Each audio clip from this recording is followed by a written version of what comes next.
Good morning. हम लोग आज बात कर रहे हैं वोमेन सोशल एम्पावरमेंट की। एम्पावरमेंट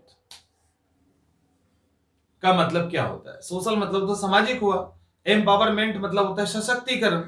मतलब क्या? खुद को एम्पावर्ड करना, खुद को सशक्त करना। क्या सशक्तिकरण की जरूरत नरेंद्र मोदी जी को है, अमित शाह को है, स्मृति ईरानी को है, ममता बनर्जी को है? आखिर किसको है? सशक्त करने का मतलब क्या होता है, सबसे पहला सवाल। और ये वो टॉपिक है जहां से आप सोशल मुद्दे पे भी सवाल लिख सकते हैं और एस्से के अंदर भी कई सारे पक्ष यहां से खुलेंगे।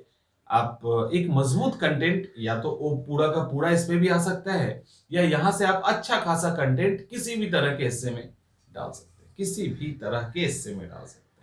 तो हम लोग बात कर रहे हैं सामाजिक सशक्तिकरण की। सशक्तिकरण की जरूरत किसे पड़ती है? सशक्त होना, एम्पावर्ड होना क्या होता है? सशक्त होने का मतलब होता है मजबूत होना। सशक्त होने का मतलब होता है शक्ति प्रदान करना। सवाल है कि किसको जरूरत है? और ये जो सशक्तिकरण होता है वो सिर्फ बाहर से ही नहीं होता है, अंदर से भी होता है। लेकिन और एक और चीज अभी थोड़ा सा, कि बाहर से अगर आप सशक्त हो जाएंगे तो अंदर से चीजें सशक्त होने लगेगी, और अंदर से एम्पावर्ड हो जाएंगे तो बाहर की चीजें भी संभलने लगेगी। दोनों एक दूसरे पे डिपेंडेंट है कहीं ना कहीं। अब सवाल है कि सशक्तिकरण क्या होती है? तो सशक्तिकरण का मतलब होता है खुद को शक्ति देना, एम्पावर्ड करना। एम्पावर्ड करने का मतलब क्या होता है? कौन सा वो पैमाना है जिससे हम कहेंगे कि हम सशक्त हैं?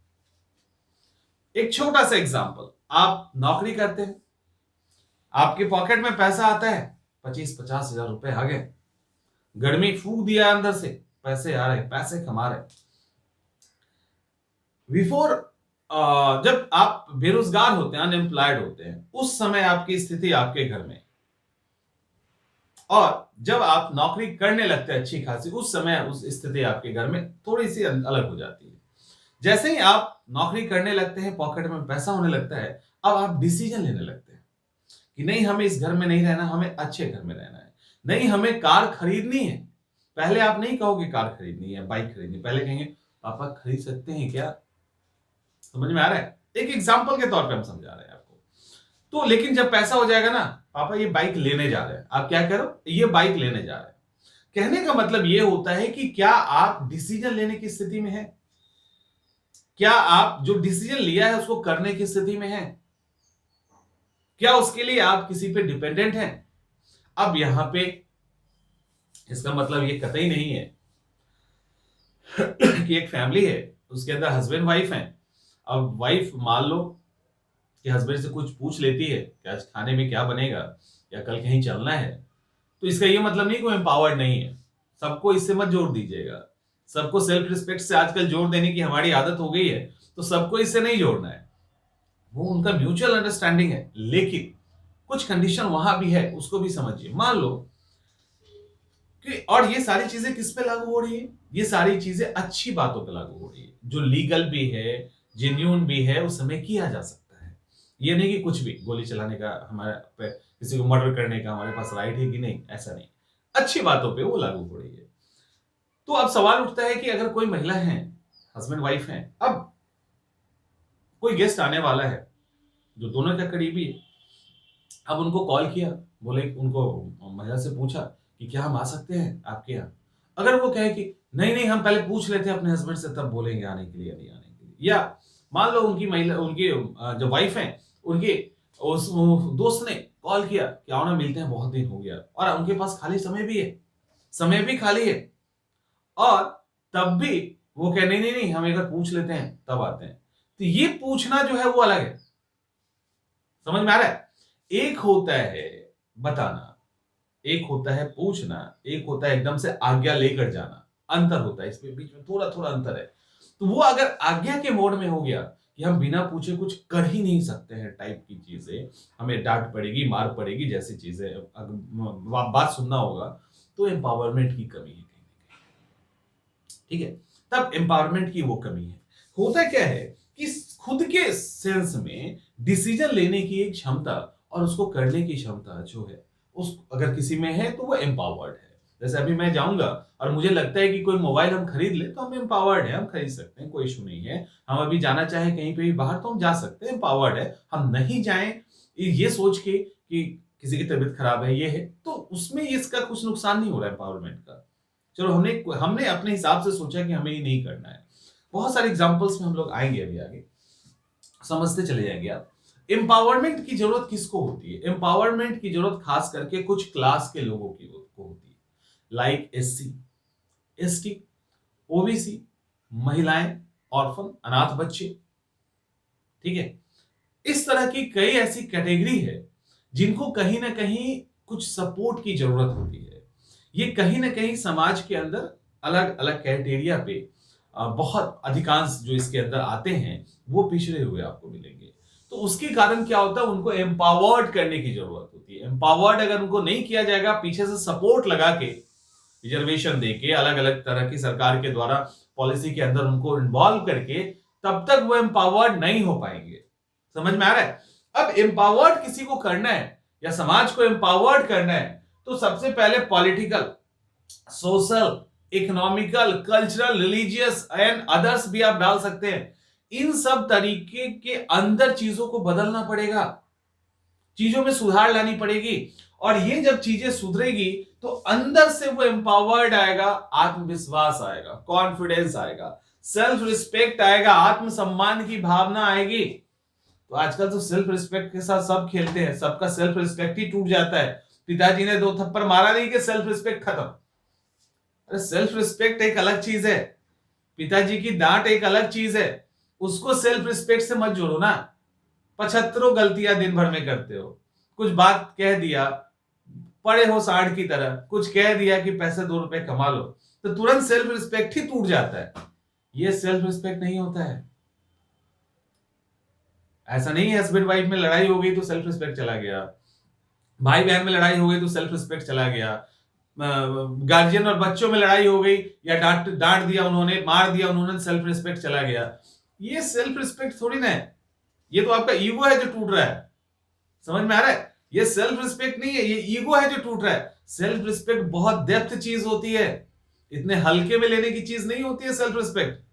उसको पहले समझिए, बात बात में तोड़ देते हो उसको।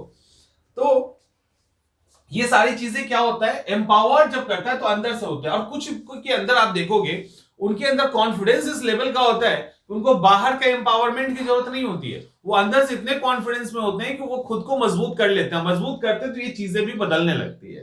तो अब हम बात कर रहे हैं कि आखिर सामाजिक सशक्तिकरण की जरूरत क्यों है, किस किस दृष्टिकोण से सामाजिक सशक्तिकरण आवश्यक है। ठीक है, देखिए पॉलिटिकल दृष्टिकोण से भी, सामाजिक, आर्थिक, सांस्कृतिक, इन उसके बाद धार्मिक और भी मिसलेनियस के अंदर डाल दीजिए, तो वहां पे कहीं ना कहीं सशक्तिकरण, सोशल एम्पावरमेंट की जरूरत है। सोशल एम्पावरमेंट इन सब को ठीक करेगा, इन सब में सुधार आ जाएगा अपने आप। अगर आप सोशली एम्पावर्ड है, सामाजिक रूप से और ये भी जो चीजें है वो सोशल एम्पावरमेंट को मजबूत करता है। तो दोनों एक दूसरे पे डिपेंडेंट है। सोशल एम्पावरमेंट अगर कोई कम्युनिटी है ना, पॉलिटिक्स के अंदर उनका एक अच्छा खासा एक इंटरफेयर होता है, ठीक है, अच्छा खासा प्रेजेंस होता है उनका। तो उससे क्या होता है कि जो पॉलिटिक्स है, जो वहां पे जो राजनीति व्यवस्था है, उसके अंदर वो डिसीजन लेने की क्षमता रखते हैं, वो कम्युनिटी मजबूत होती है। पॉलिटिक्स के अंदर जब उनका प्रेजेंस होता है तो उनका जो भी वो और उनके साथ जो और लोग हैं वो और सोशली एम्पावर्ड होते हैं। भ्रष्टाचार के अंदर कमी आती है, वोट लेन देन के अंदर जो पैसे चलते हैं वो रुक जाता है। इसके अलावा राजनीति के अंदर जो क्रिमिनलाइजेशन है, अपराधीकरण है, उसके अंदर कमी आती है। ठीक है, राजनीति के अंदर जो क्रिमिनलाइजेशन है उसके अंदर कमी आती है। और इसके अलावा जो हमारे यहाँ जो आर्टिकल 21 है कि सब व्यक्ति अपने डिग्निटीफुल लाइफ को जिएगा, कहीं ना कहीं सोशल एम्पावरमेंट के द्वारा ये पॉलिटिकल एम्पावरमेंट की तरफ, यानी पॉलिटिक्स के अंदर ये चीजें दिखने लगती है। तो अगर सोशली एम्पावर्ड होंगे ना, तो पॉलिटिक्स के अंदर ये चीजें झलकने लगेगी। पॉलिटिक्स एक साफ सुथरा होने लगेगा, एक प्लेन फील्ड होना शुरू हो जाएगा, करप्शन की गुंजाइश कम हो जाएगी, भ्रष्टाचार कम हो जाएगा, वोट बिकेंगे नहीं, अपराधीकरण कम होगा, काले धन में कमी आएगी और आम लोगों को भी जो है उसके अंदर मौका मिलेगा। तो ये ओवरऑल पॉलिटिक्स के दृष्टिकोण से सोशल एम्पावरमेंट की जरूरत होती है। सवाल है सामाजिक क्यों? समाज के अंदर बहुत सारी अभी बुराइयां हैं, अभी है बुराइयां, लाइक जैसे दहेज प्रथा, उसके कारण जला भी दिया जाता है। अनटचेबिलिटी एक बहुत बड़ा श्राप है। छुआछूत अभी भी कुछ ना कुछ एग्जिस्ट कर रहा है। इसके अलावा दहेज प्रथा हो गया, छुआछूत हो गया, और फिर अनाथ बच्चे हैं, भिक्षावृत्ति है, वेश्यावृत्ति टाइप की चीजें हैं। ऐसे कई सारी चीजें हैं जो एक बैड सोशल एविल है, ठीक है, एक सोशल एविल्स के रूप में है। तो वो सोशल एविल तभी समाप्त होगा जब समाज सशक्त होगा, मजबूत होगा, उनके अंदर आत्मविश्वास आएगा, तो वो अपना खुद दबेंगे ना किसी को दबने देंगे। तो उसके कारण क्या होगा, समाज के अंदर जो ये बैड एविल्स हैं, ये इविल्स है, अपने आप में बैड ही होता है, तो वो समाप्त हो जाएगा। बैड कस्टम्स भी समाप्त हो जाएंगे, कम हो जाएंगे एक हद तक, क्योंकि उसको फिर रेसिस्ट करने की शक्ति आ जाएगी, पावर हमारे पास आ जाएगी, हम समझने लगेंगे चीजों को। उसके बाद आगे चलेंगे तो हमारे पास है आर्थिक। कोई भी अगर सोसाइटी एम्पावर्ड है, ठीक है, एम्पावर्ड है, तो वहां पे ह्यूमन रिसोर्स का बहुत अच्छा यूज होता है। सोसाइटी एम्पावर्ड है तो इसका मतलब क्लियर है कि महिलाएं भी एम्पावर्ड है, उसके अंदर लगभग हर क्लास के लोग एम्पावर्ड है। इसका मतलब इकोनॉमिक एक्टिविटी में उन सब का पार्टिसिपेशन है, और जिस देश में उसकी 50% आबादी और जो पिछड़ी आबादी है वो भी अगर इकोनॉमी के अंदर है, उसके अंदर योगदान दे रही है, उस देश को डेवलप होने से कोई नहीं रोक सकता। वो डेवलपिंग बहुत लंबे समय तक नहीं रहेगा, वो डेवलप हो जाएगा जल्दी।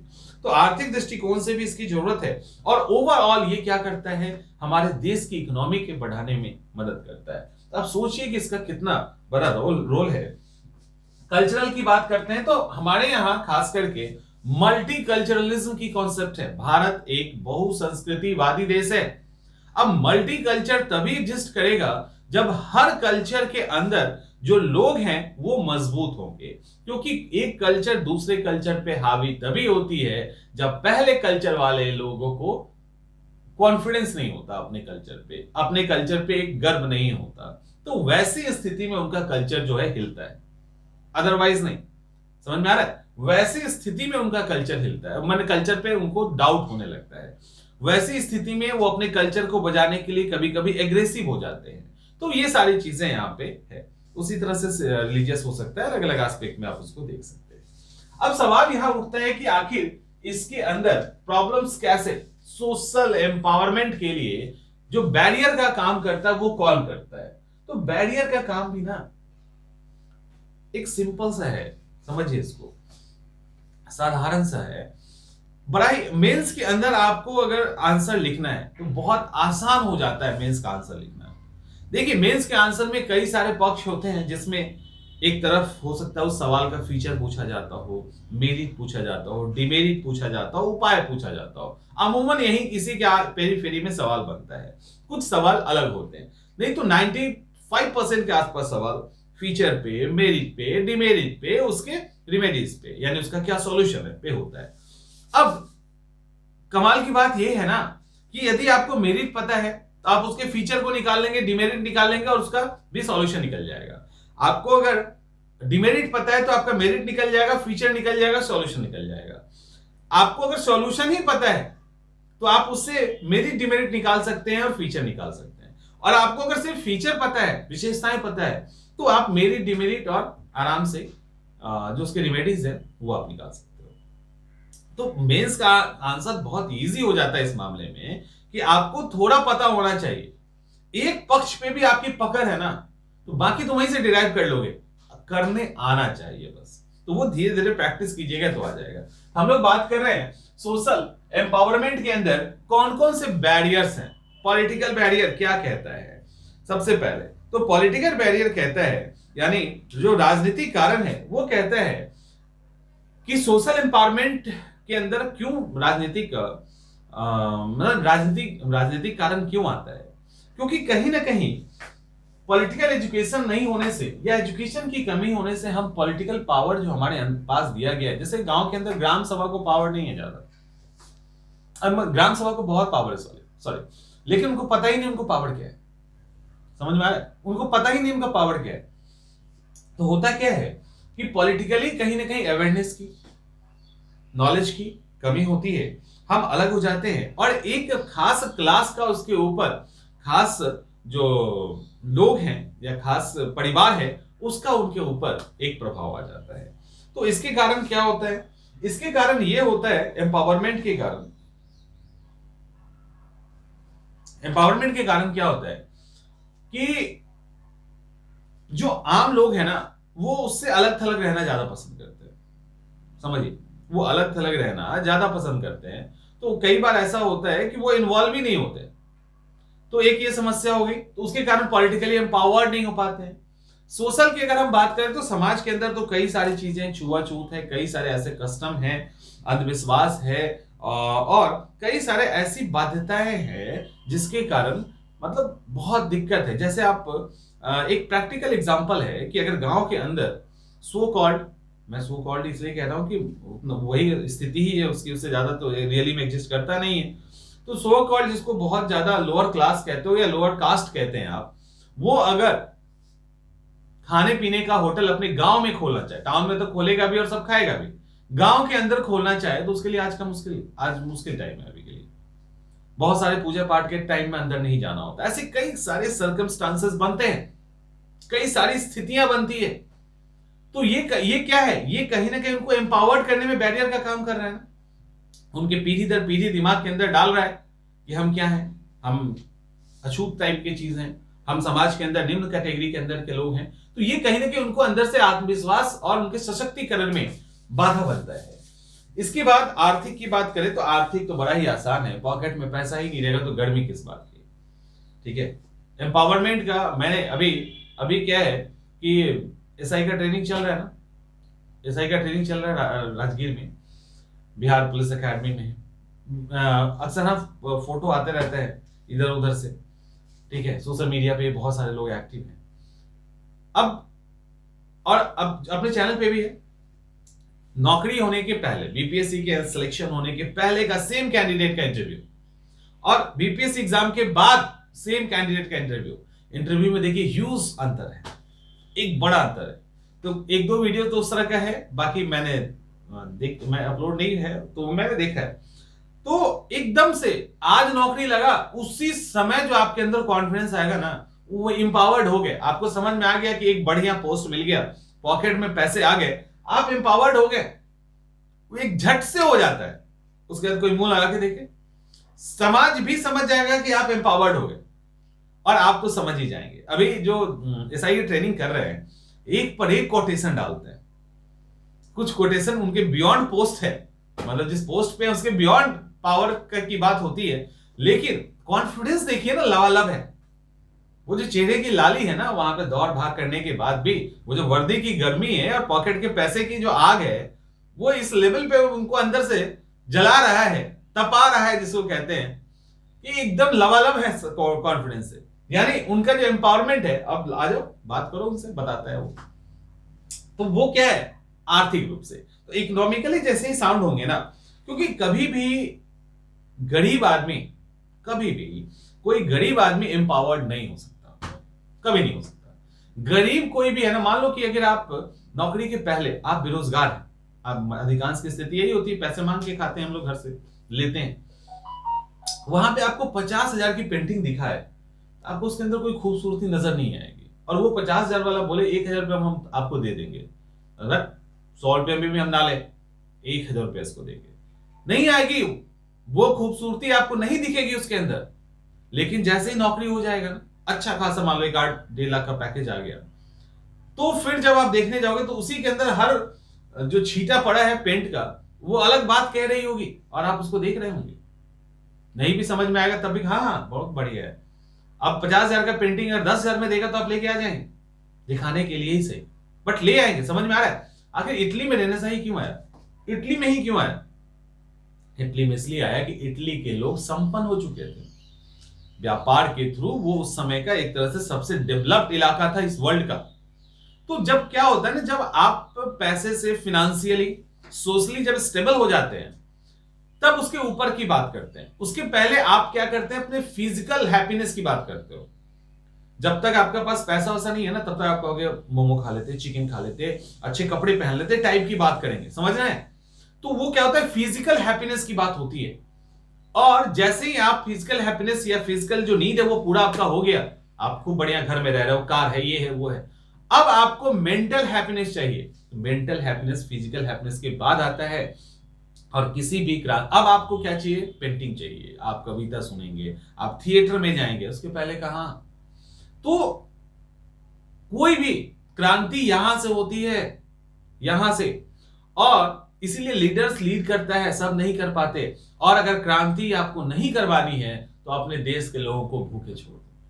जो भूखा रहेगा ना, वो हमेशा खाने के बारे में सोचेगा, क्रांति के बारे में नहीं सोचेगा। तो यहां पर भी आपको एम्पावर्ड करना है, तो आर्थिक रूप से आपको उनको सोर्स देना पड़ेगा। आर्थिक रूप से आप कॉटेज इंडस्ट्री दीजिए, एग्रीकल्चर के अंदर दीजिए, अलग अलग तरह की सब्सिडी दीजिए, जो देना है आपको। एम्पावर्ड जब तक नहीं करेंगे, भूखा आदमी सशक्तिकरण की बात नहीं कर सकता, वो खाने के बारे में सोचेगा। गंदी बस्ती है, आत्मविश्वास की कमी है, कई सारी चीजें हैं। धार्मिक कारण की बात करें तो बहुत सारे लोगों ने, कार्ल मार्क्स ने, अलग अलग लोगों ने बात किया ही है कि धर्म के कारण जो बहुत सारे ऐसे कैरेक्टर हैं, वो धर्म के कारण मानते हैं कि नहीं, ईश्वर ने हमें सो कॉल्ड छोटे कास्ट में, क्लास में हमें डाला है, तो ईश्वर का इच्छा हम यही रहेंगे। ईश्वर ने हमें गरीब बनाया है, ईश्वर ही, हम कोशिश क्या करें, जो लिखा है वही होना है, टाइप की बातें। तो कहा गया है कि पूंजीपति वर्ग के द्वारा ये बातें, जो गरीब तबका है, उनके दिमाग के अंदर इंप्लांट कर दी गई है कि तुम इसी के लिए पैदा लिए हो। जैसे पहले शूद्रों के अंदर डाल दिया गया था कि तुम इसी के लिए पैदा लिए हो, अब टूट चुका है। तो ये सारा चीज है। इसके अलावा धर्म के अंदर जैसे महिलाओं की स्थिति क्यों कमजोर है, हम लोग उसके लिए एक वर्ड यूज करते हैं, कन्यादान। कन्यादान समझ में आ रहा है? ये वर्ड कितना छोटा है, लेकिन ये वर्ड कितना इंपैक्ट डालता है, ये शायद आप नहीं समझते होंगे। कन्यादान कर रहे हैं, इंसान दान करने की वस्तु होती है क्या? इसका मतलब वो लेडी, वो जो लड़की है, वो एक एसेट थी अपने फादर की, उसके ऊपर पूरा हक था अपने पिता का। वो हक, पावर ऑफ अटर्नी, अब नए को रजिस्टर्ड किया जा रहा है। अब लो, तुमको समझ में आ रहा है? अब तुम चलाओ इसको, अब तुम इसके मालिक हो। आगे जाने के बाद जो बेटा होगा उसका, वो होल्ड करेगा उस पावर को। यानी अभी पहले पिता थे, पति आएंगे, फिर बेटा आएगा। अब इस तरह से वो चल रहा है। तो ये जो दान करने, ये वर्ड जो है ना, ये कमजोर करता है कहीं ना कहीं, कन्यादान करना। तो ये दिखाता है कि एक ऑब्जेक्ट है जिसको हमने दे दिया। क्योंकि इसके अलावा कभी पुत्र दान होता है, पत्नी दान होता है, नहीं होता ना, कन्या ही दान होता है। समझ में आ रहा है? तो ये सारी चीजें हैं। और पॉलिटिकल तो हो ही गया, और अन्य के अंदर आप मीडिया को उठा सकते हैं। कई बार मीडिया भी जो है वो असंवेदनशील हो जाती है रिलीजियस मुद्दे पे, या मतलब या सोशल मुद्दे पे। कई बार जो बैड कस्टम है उसको भी वेरीफाई कर देती है। तो इन सब के कारण जो वंचित वर्ग हैं उनको दिक्कत होने लगता है। अब सवाल है इसका उपाय क्या है? ऑब्वियसली मैंने पहले ही बताया था, जो प्रॉब्लम वही सॉल्यूशन होगा ना, पॉलिटिकल सोशल। अब पॉलिटिकल में क्या होगा? आपने अभी महिलाओं को रिजर्वेशन दे दिया, लोकल गवर्नेंस में, नगर पालिका पंचायत में दे दिया है आपने 50-50%, तो हो गया। अब देखो कि कुछ समय पहले क्या होता था पता है? पहले कुछ समय पहले क्या था कि अभी 35% रिजर्वेशन है ना बिहार में, पुलिस में, डिपार्टमेंट में, अलग अलग सरकारी नौकरियों में। अब पुलिस डिपार्टमेंट की बात करते हैं, आप में से कोई, अगर आपके कोई भी रिलेटिव होंगे पुलिस डिपार्टमेंट में, पूछिएगा 15 साल पहले क्या स्थिति थी। गिनी चुनी महिलाएं होती थी और उन महिलाओं को प्रोटेक्ट किया जाता था, थाना ड्यूटी दे दिया जाता था, ऑफिस ड्यूटी दिया जाता था, मेन फील्ड में नहीं ले जाते थे। रात की ड्यूटी तो होती ही नहीं थी, मेन फील्ड में ले नहीं ले जाते थे। तो एक लाचार निरीह के रूप में उनको देखा जाता, अरे यार आ गई है बेचारी को, उसको ठीक से रखे। एक्सप्लॉयटेशन भी अलग अलग तरीके से होता था। अब क्या हुआ? अब 35% तो आना ही आना है। पहले तो 2-4 थे तो तुम उनको छुपा के रख लेते थे, भाई चलो तुमको नहीं ले जाएंगे, तुम आराम से नौकरी करके निकाल लो, अपना सपोर्ट करते थे। तो वहां भी डोमिनेंस नेचर एक आता था कि हम सपोर्ट करने, हम तुमको बचाने वाले हैं। अब क्या हो गया? अब ये हो गया कि अब वो लेडी जो है अब 35% आ रहा है, अब बल्क में एसआई ड्राइवर कांस्टेबल। अब दिक्कत अब क्या है कि अब तो स्टाफ 35% हुआ है, तो आप उसको कहां रोकोगे आप? अब नाइट गश्ती में भी जो गाड़ी निकलती है पूरी की पूरी महिलाएं, ड्राइवर इंक्लूडिंग ड्राइवर पूरे महिलाएं ही हैं। अब एक बड़ा अच्छा वो है, मैंने 2-3 बार इसको देखा है कि ट्रैफिक पुलिस में भी अब उनकी हो रही है, भर्ती हो रही है। कई बार क्या होता है कि बाइकर जा रहा है, अब गलती तो कर ही देता है, ट्रैफिक रूल टूट जाता है, अब वो अचानक से सामने, ठीक है, अचानक से सामने आ गई। और कई बार लोग जो है भगाने की कोशिश करते हैं इधर उधर, तो भगाने की कोशिश की तो अंदर से तो सालों पुराना जो खुन्नस है वो तो भरा पड़ा है, ठीक है, सालों पुराना जो खुन्नस है वो तो भरा पड़ा है। तो वो जो खुन्नस भरा पड़ा है, दाएं बाएं थोड़ा सा भी हुआ, चटाक एक, वो जो चटाक एक पड़ा ना, अब उसको वो जो है जिसको पड़ा वो दाएं बाएं देख रहा है, कोई देख तो नहीं लिया मार खाते हुए, किससे? महिला से। समझ में आ रहा है? जो अंदर भरा हुआ है ना, अरे कोई देख तो नहीं लिया महिला से मार खाते हुए, उसको थप्पड़ का डर नहीं है, थप्पड़ के चोट का उसको गम नहीं है, उसको उसके जो दिल पे, उसके जो ईगो पे चोट पहुंची है ना, उसको लगता है, और उतना ही सेटिस्फैक्शन उस लेडी को हो रहा होता है, मारे आज, ठीक है। तो ये बड़ा ही इंटरेस्टिंग मैंने देखा। मैं एक बार जा रहा था ऑटो से, तो एक लड़का था, उसको एकदम वो भाग रहा था, तो इसने चाबी छीन लिया, एक लेडी कांस्टेबल थी, उन्होंने दिया कान, हेलमेट नहीं लगाया हुआ था, दिया कस के। अब वो आगे पीछे एकदम ऐसे सिकुड़ के देख रहा है, लगता ही सिकुड़ गया, आगे पीछे देख किसी ने देखा तो नहीं। तो बड़ा ही इस तरह की सिचुएशन आती है। तो आपको पॉलिटिकली एम्पावर्ड करना है तो उनको रिजर्वेशन दीजिए, दिया भी गया है, और उसका इंपैक्ट भी दिखता है, रिजर्वेशन का इंपैक्ट भी दिखता है। तो पॉलिटिकली उस तरह से एम्पावर्ड, पॉलिटिकली एजुकेशन देना, पॉलिटिकली उनको अवेयर करना, ये है। समाज के अंदर छुआछूत को हटवाइए, समाज के अंदर छुआछूत को हटवाइए। इसके अलावा और क्या है? इसके अलावा सोशल जो कई सारे बैड कस्टम्स हैं, उसके ऊपर स्ट्रिक्टली जो रूल लगाए हैं वो फॉलो किया जाना चाहिए। आर्थिक के अंदर कॉटेज इंडस्ट्री को मजबूत कीजिए, बड़ी इंडस्ट्री की जरूरत नहीं, आप कॉटेज इंडस्ट्री को मजबूत कीजिए, आर्थिक रूप से अलग अलग तरह के प्रोत्साहन पैकेज दीजिए, तो उसके कारण होगा आर्थिक उपाय। गरीबी को दूर करना, बेरोजगारी दूर करना, खाने भूखमरी को दूर करना, अब इसके लिए किया भी जा रहा है ना, मनरेगा चला दिया गया है बेरोजगारी दूर करने के लिए। अगर फूड की प्रॉब्लम हो रही है तो फूड सिक्योरिटी एक्ट है, खाद्य सुरक्षा अधिनियम है, उसके तहत वहां सपोर्ट किया जा रहा है। तो अलग अलग तरीके से और भी जो लेटेस्ट है उसको आप इसके अंदर पुट कर सकते हैं। तो भूख खत्म होगा ना, तभी जाके सोशल एम्पावरमेंट आएगा। इसके बाद संस्कृति, कल्चर। तो कल्चर के अंदर कुछ खास नहीं है, अलग अलग कल्चर्स की जो वैल्यू है वो मतलब बताया जा सकता है। हर कल्चर के अंदर अच्छी बुरी सब बातें हैं, तो इस तरह से हम क्लास के अंदर भी इस तरह से एजुकेट कर सकते हैं और मल्टी कल्चरलिज्म को हम बढ़ावा दे सकते हैं, हर कल्चर को बराबर इक्वली इंपॉर्टेंस देते हुए। तो ये सारी चीजें हैं। अन्य के अंदर भी जिसको आपको मेंशन करना है आप मेंशन कर सकते हैं। तो इस तरह से टोटल जो स्थिति बनेगी, इस स्थिति से आप सोशल एम्पावरमेंट लेके आ सकते हैं। तो सोशल एम्पावरमेंट के अंदर हमने क्या क्या देखा? सोशल एम्पावरमेंट के अंदर हमने देखा उसका अर्थ क्या है, अंदर से एम्पावरमेंट होना क्या होता है, बाहर से क्या होता है, अंदर से क्या होता है। इसके अलावा सोशल एम्पावरमेंट अलग अलग दृष्टिकोण से क्यों जरूरी है, क्यों पॉलिटिकल ये। इसके अलावा सोशल एम्पावरमेंट के लिए कौन कौन से बैरियर हैं, बाधक तत्व कौन से हैं, और इसका सॉल्यूशन क्या है, यही है ना। तो सोशल एम्पावरमेंट कर लोगे, अब ऐसे में पूछे या इधर उधर पूछे, आप आराम से इसको पुट कीजिए। सारे पक्ष मिल चुके हैं, उसको खोल दीजिए, पत्तों को, उसके अंदर सब पार्ट्स है उसको भी खोल दीजिए, हो गया आपका आंसर तैयार। चलिए मिलते हैं अगले वीडियो में।